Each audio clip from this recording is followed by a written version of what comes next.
Hari ini kisah viral akan menceritakan kembali kisah yang pernah viral dan cukup memilukan. Kisah kali ini mengisahkan tentang seorang pria Madura yang nekat merantau ke Jakarta untuk mengubah nasibnya. Hingga akhirnya pria ini menjadi tukang sate keliling dan hidup bahagia dengan istri dan kedua anaknya. Hingga akhirnya kejadian yang memilukan pun terjadi, di mana beberapa preman Jakarta yang merasa menguasai daerah di mana pria Madura ini berjualan sate. Karena melihat pria Madura ini berjualan sate dengan laris dan ramai akan pembeli, akhirnya beberapa preman pun mulai bergerak meminta jatah. Hingga akhirnya peristiwa yang panjang dan memilukan pun bermulai. Bagaimana cerita kisah ini bermula dan apa yang terjadi pada pria ini?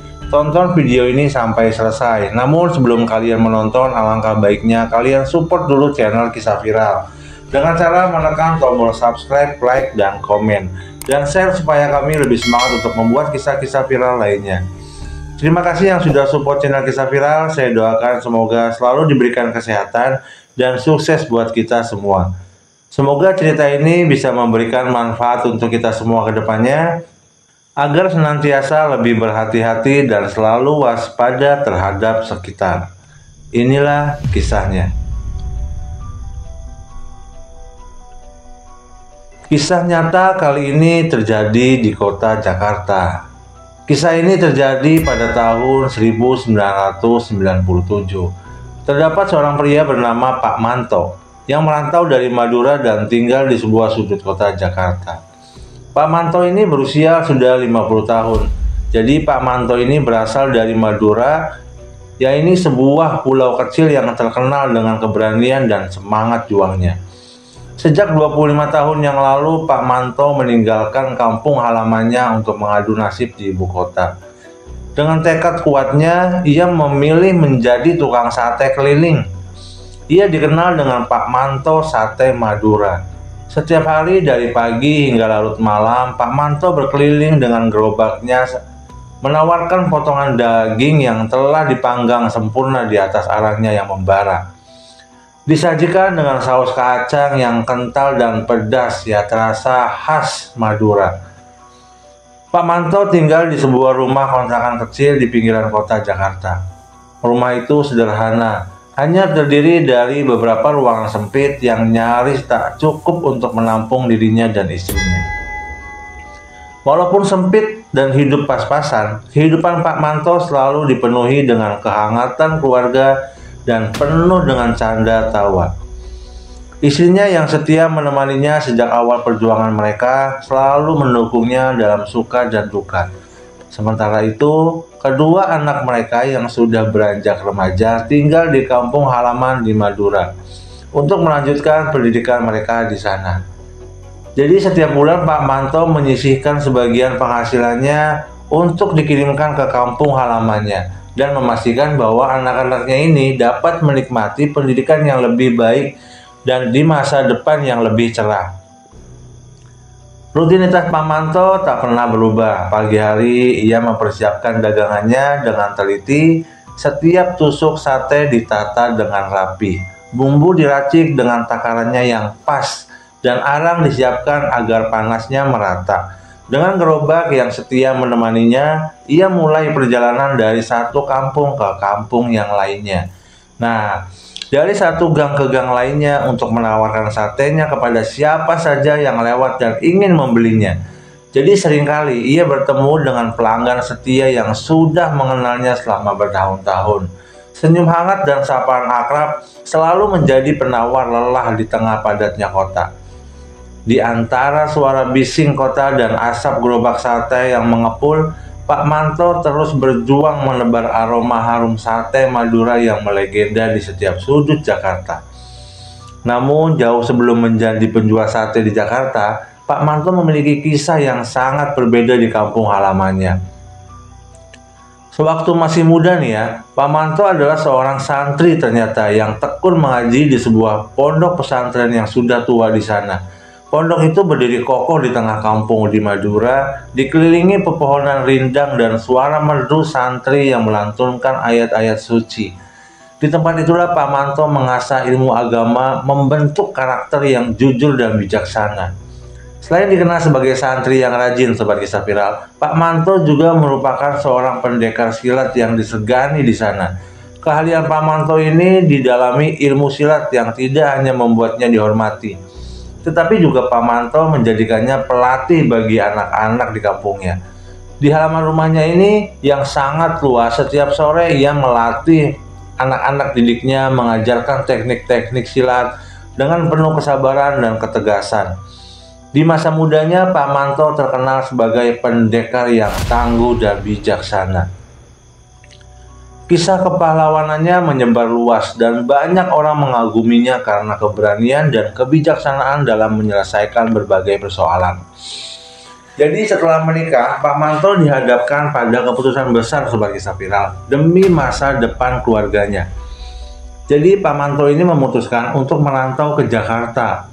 Keputusan ini tidaklah mudah karena ia harus meninggalkan kampung halamannya, pondok pesantren dan murid-murid silatnya ya, yang memang dia sudah berbaur sejak muda ya, jadi Pak Manto ini. Namun ia percaya bahwa di Jakarta ia bisa memberikan kehidupan yang lebih baik bagi keluarganya. Jadi dengan tekad yang kuat, ia meninggalkan Madura dan memulai kehidupan barunya di ibu kota Jakarta. Dengan bekerja sebagai tukang sate Madura yang menjadi kebanggaan hingga saat ini. Selama 25 tahun ia berjualan sate, Pak Manto sudah membangun jaringan pelanggan yang luas. Selain karena kelezatan sate Maduranya, Pak Manto juga dikenal sebagai penjual yang sopan dan ramah. Setiap kali melayani pelanggan, senyumnya tak pernah pudar, dan tutur katanya sangat-sangatlah lembut. Kebaikan hatinya terpancar dari caranya berinteraksi dengan orang-orang di sekitarnya. Pak Manto tidak hanya menjual sate, tetapi juga memberikan perhatian dan rasa hormat kepada setiap pelanggannya. Jadi pelanggannya ini merasa nyaman ya ketika beli sate di sini, Sobat Kisah Viral. Pak Manto juga dikenal karena kemurahan hatinya. Di sela-sela kesibukan berjualan, ia sering menyisihkan beberapa porsi satenya untuk anak-anak jalanan yang kurang beruntung. Ya, sosok sangat baik sekali ya, Sobat Kisah Viral. Senyum bahagia mereka saat menerima sate gratis dari Pak Manto membuat kebahagiaan tersendiri baginya. Ia percaya bahwa rezeki harus dibagi terutama kepada mereka yang lebih membutuhkan. Selain berdagang, Pak Manto juga aktif dalam komunitas pedagang asal Madura di Jakarta. Rasa persaudaraan di antara mereka sangat erat. Sesama penjual sate Madura saling membantu dan bertukar cerita tentang kehidupan di perantauan. Komunitas ini bukan hanya tempat berbagi pengalaman, tetapi juga menjadi tempat untuk saling menguatkan di saat-saat sulit. Dengan begitu, Pak Manto merasa bahwa meski jauh dari kampung halamannya, ia tetap memiliki keluarga besar yang selalu mendukungnya. Namun, kehidupan di Jakarta tidak selalu berjalan mulus bagi Pak Manto, Sobat Kisah Viral. Seperti banyak pedagang kaki lima lainnya, Pak Manto kerap menghadapi bahaya dari para preman dan anak pang jalanan yang sering memalak dan menindasnya. Di masa itu ibu kota masih sangat kental dengan dunia premanisme, di mana para preman merasa memiliki kuasa di berbagai sudut kota.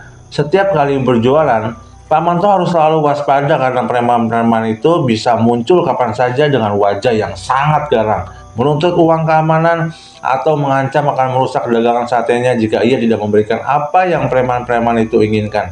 Ya, jadi si preman-preman ini menuntut banyak hal ya, Sobat Kisah Viral. Setiap kali mendengar langkah berat para preman mendekati gerobaknya, hati Pak Manto selalu berdebar, ketakutan. Bingung, apa sih sebenarnya yang preman-preman ini inginkan?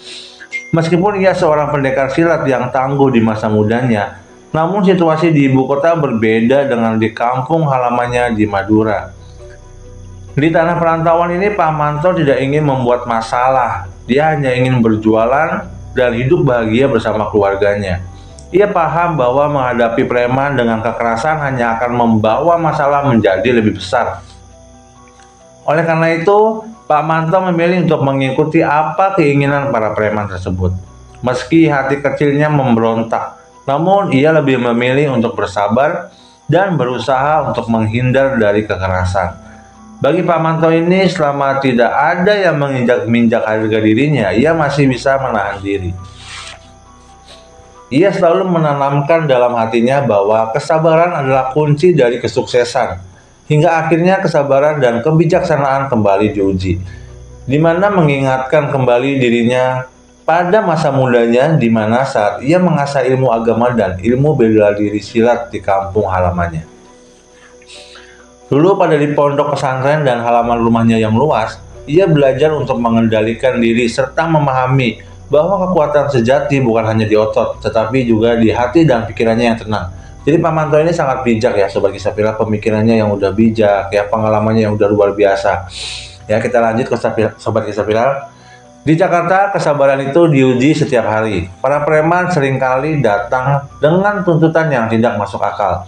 Namun Pak Manto menanggapinya dengan kepala dingin karena ia tahu bahwa melawan hanya akan memperburuk keadaan. Baginya, selama istri dan anak-anaknya di kampung bisa makan dan hidup dengan layak, ia rela menahan dirinya terhadap gangguan preman. Pak Manto sering mengingatkan bahwa rezeki sudah ada yang ngatur, dan yang terpenting adalah menjaga keselamatan keharmonisan dalam keluarganya.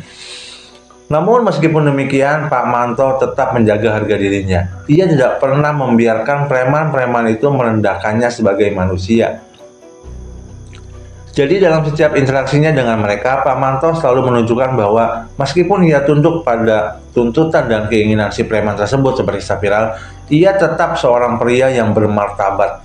Dalam hatinya ia selalu berdoa agar suatu hari nanti keadaan akan membaik. Dan Pak Manto ini bisa menjalani hidup dengan lebih tenang tanpa ada lagi ancaman-ancaman dari preman-preman yang selalu menghampiri Pak Manto ini Sobat Kisah Viral.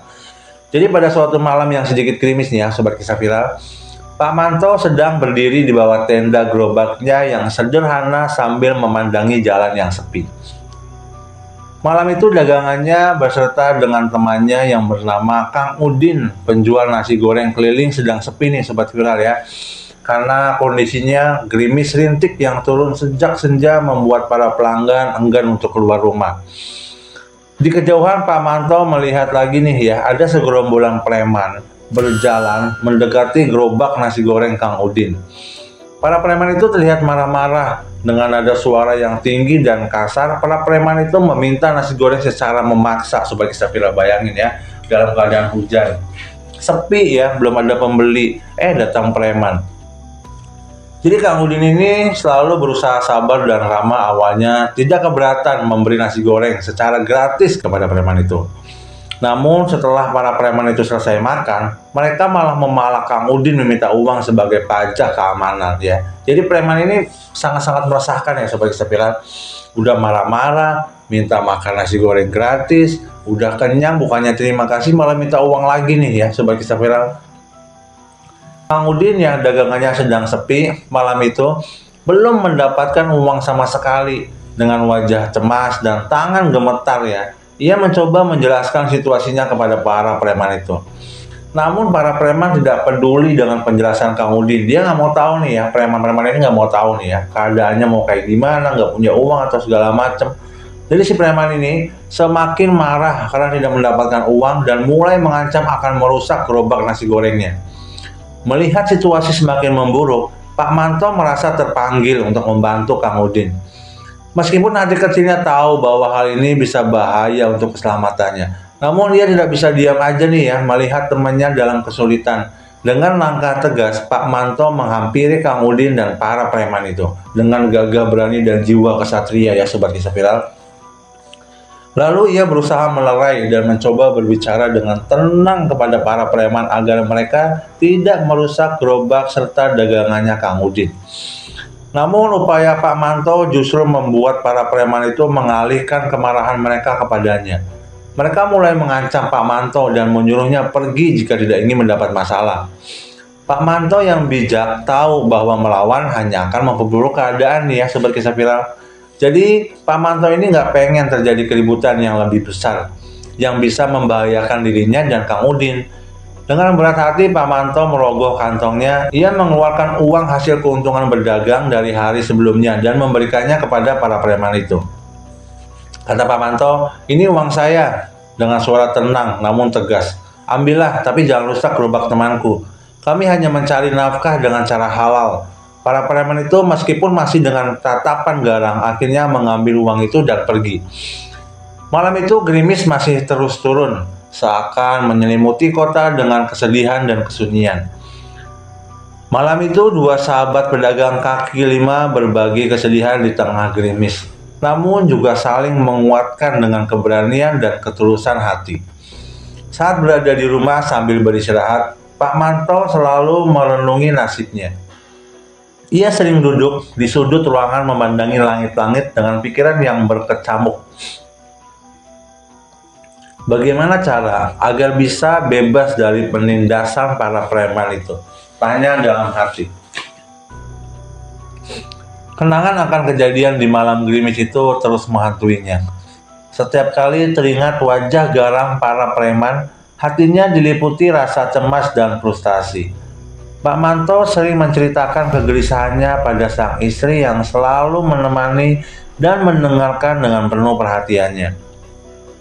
Istrinya selalu menenangkannya. Tiap malam Pak Manto selalu berpikir untuk membebaskan diri dari penindasan dari para preman tanpa harus melibatkan kekerasan. Pak Manto tidak hanya merenungi nasibnya sendiri, tetapi juga memikirkan nasib teman-teman pedagang lainnya yang sering menjadi korban penindasan para preman tersebut. Ia sadar bahwa masalah ini tidak bisa dihadapi sendirian. Oleh karena itu, ia sering mengajak teman-temannya dari komunitas pedagang asal Madura ini untuk berkumpul dan berdiskusi tentang bagaimana cara terlepas dari penindasan para preman tersebut. Dalam setiap pertemuan, komunitas Pak Manto selalu berusaha menguatkan dan selalu menyemangati teman-temannya. Hingga di sebuah warung kopi sederhana, mereka duduk melingkar, berbagi cerita dan keluh kesah tentang pengalaman mereka berhadapan dengan preman. Dengan penuh semangat, Pak Manto mengajak semua teman-temannya untuk selalu kompak dan saling membantu jika ada di antara mereka yang ditindas. Dengan selalu berjualan bersama-sama dan selalu berjualan berkelompok, kini para preman pun mulai sedikit segan, hingga membuat para preman ini menjadi penasaran siapa yang membuat para pedagang menjadi kompak. Setelah mencari tahu, mereka mengetahui bahwa Pak Manto adalah orang yang mereka cari. Raja preman yang bernama Alex nih ya, rajanya preman ya Sobat Spiral, merasa sangat terganggu nih ya oleh keberanian para pedagang dan memerintahkan 4 anak buahnya untuk mengganggu dan mengintimidasi Pak Manto. Pada suatu malam yang sunyi, Pak Manto sedang melayani beberapa pelanggan dengan ramah. Suasana yang tenang tiba-tiba berubah seketika. 4 preman datang mendekati dengan wajah yang sangat garang kepada Pak Manto nih ya. Mereka meminta dibuatkan 4 porsi sate. Meskipun merasa ada yang tidak beres, Pak Manto tetap melayani mereka dengan sopan, berharap tidak terjadi keributan. Setelah sate tersaji, para preman itu mulai mencicipi. Namun, alih-alih memakan dengan sopan, mereka meludahkan makanan itu ke muka Pak Manto sebagai Spiral. Sungguh sangat-sangat tidak sopan ya. Dengan suara lantang mereka mengatakan bahwa sate itu tidak enak dan aromanya busuk. Tujuan mereka jelas, yaitu untuk mengintimidasi dan merendahkan Pak Manto di depan para pelanggannya. Namun keempat preman itu tidak tahu bahwa mereka sedang melakukan kesalahan besar yang sangat fatal untuk dirinya. Harga diri Pak Manto serasa sedang diinjak-injak. Pak Manto yang dikenal selalu ramah dan sabar ini kini sudah habis. Dia tidak bisa membiarkan hal ini berlanjut. Seketika Pak Manto berubah menjadi seorang yang berbeda. Hatinya membara ya Sobat Kisah Viral. Kemarahan serta harga dirinya yang dihina membuatnya bangkit dengan semangat juang yang tinggi. Dengan gerakan yang cepat dan tegas, Pak Manto mendekati salah satu preman ini. Dengan satu serangan yang menjadi jurus andalannya Pak Manto, seketika melumpuhkan preman itu dalam sekejap. Serangan itu begitu cepat dan presisi membuat preman tersebut terkapar di tanah tanpa sempat melawan. Melihat rekan mereka terkapar, 3 preman lainnya kaget dan marah. Mereka tidak menyangka bahwa lelaki tua seperti Pak Manto ini memiliki keahlian bela diri yang mumpuni luar biasa dan tangguh. Mereka kemudian menyerang Pak Manto secara bersamaan ya, ketiga preman ini ya, berharap bisa mengalahkannya dengan perbedaan jumlah dan usia.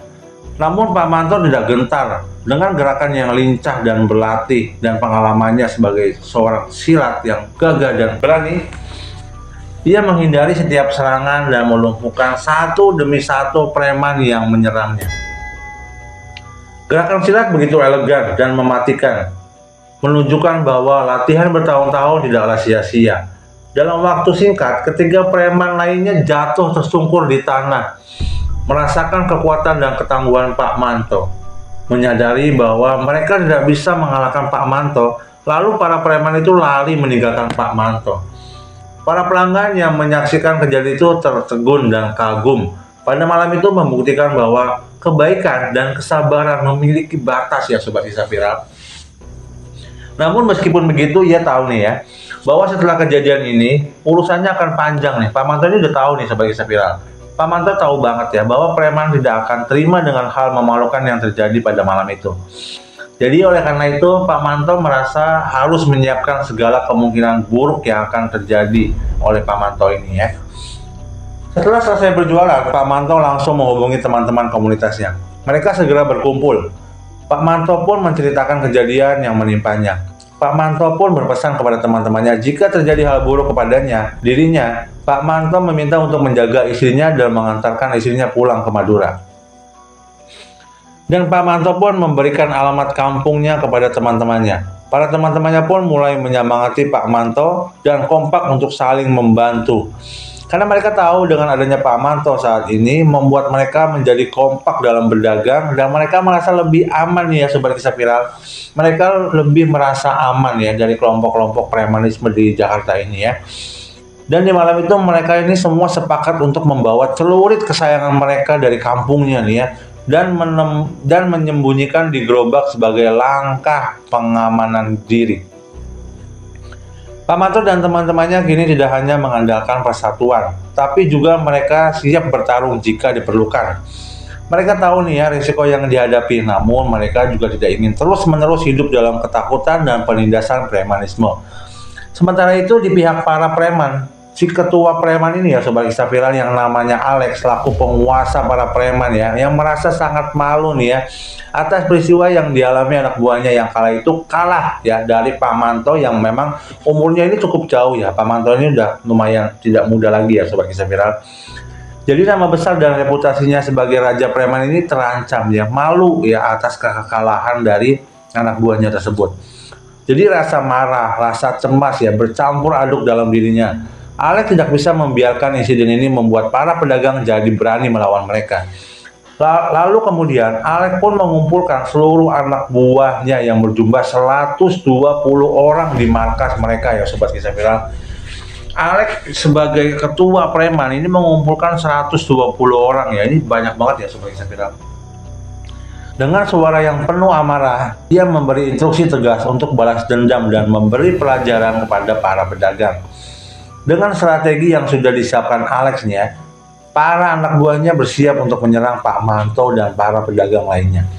Mereka merencanakan serangan dengan tujuan untuk membuat para pedagang takut dan tunduk kembali kepadanya, dan memberikan semua yang mereka inginkan lagi. Keadaan semakin memanas di Sobat Kisah Viral, dan ketegangan di antara kedua belah pihak semakin memuncak. Pak Manto dan teman-temannya dan pedagang lainnya bersiap menghadapi hari-hari penuh kecemasan dan balas dendam para preman. Mereka tahu nih ya Sobat Kisah Viral tentang bertahan hidup, tetapi juga mereka memegang teguh harga diri dan martabat mereka.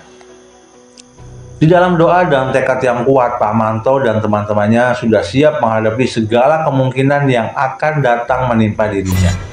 Lalu setelah beberapa hari berlalu, Alex memerintahkan beberapa anak buahnya untuk memata-matai Pak Manto dan para pedagang lainnya.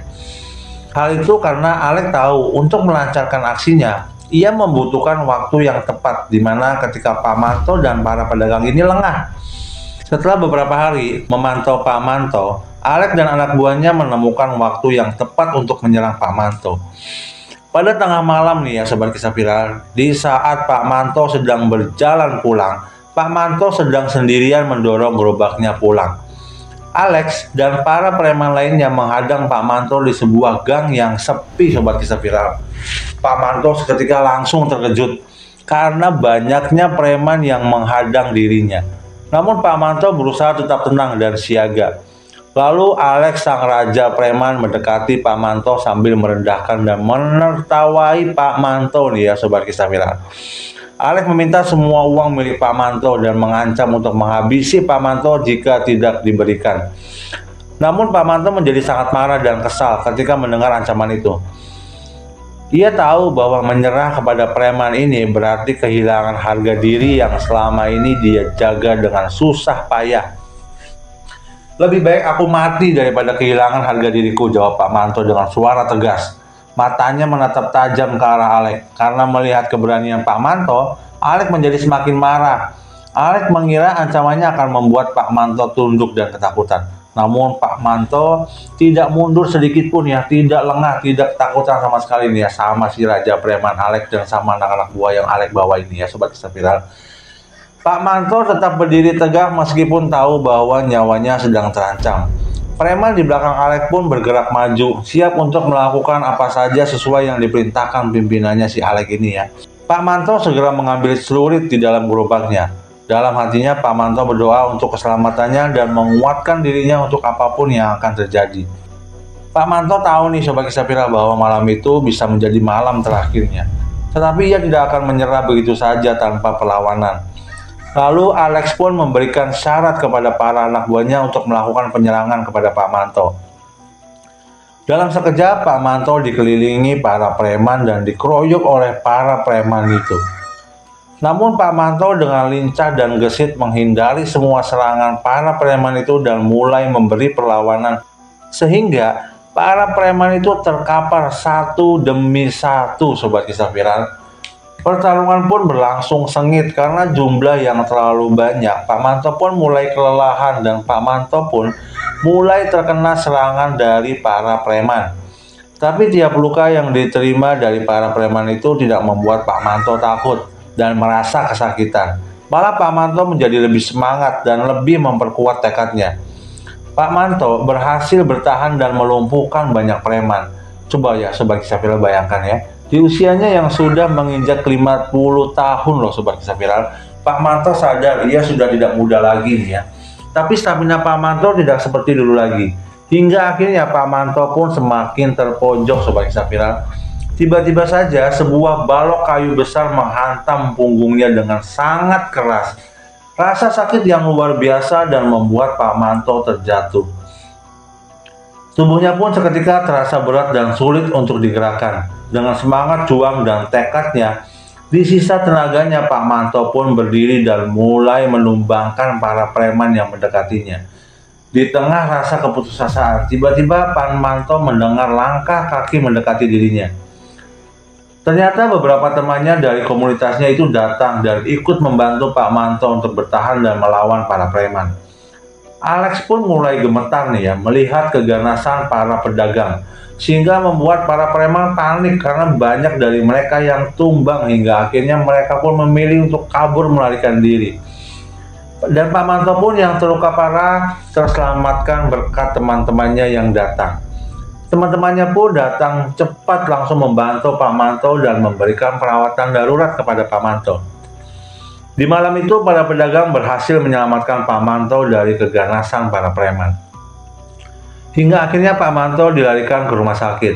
Lalu Pak Manto pun berangsur membaik hingga dapat berjualan kembali. Akhirnya keinginan Pak Manto dan para pedagang lainnya pun terkabul. Mereka dapat berdagang dengan aman dan damai. Inilah kisah Pak Manto yang berjuang untuk membela dirinya dari kejahatan, serta solidaritas dari teman-temannya demi keberlangsungan hidup di kota perantauan. Dari kejadian ini menjadi peringatan buat kita semua bahwa betapa pentingnya persatuan dan keberanian dalam menghadapi ketidakadilan. Solidaritas, kekompakan, serta semangat juang yang tinggi dapat mengalahkan kejahatan. Kisah ini mengajarkan kita untuk selalu ramah kepada siapapun dan bersosialisasi kepada semua orang agar memperbanyak teman dan menciptakan kepercayaan dan solidaritas yang kuat dalam pertemanan. Semoga tidak ada lagi hal-hal seperti ini lagi di kedepannya.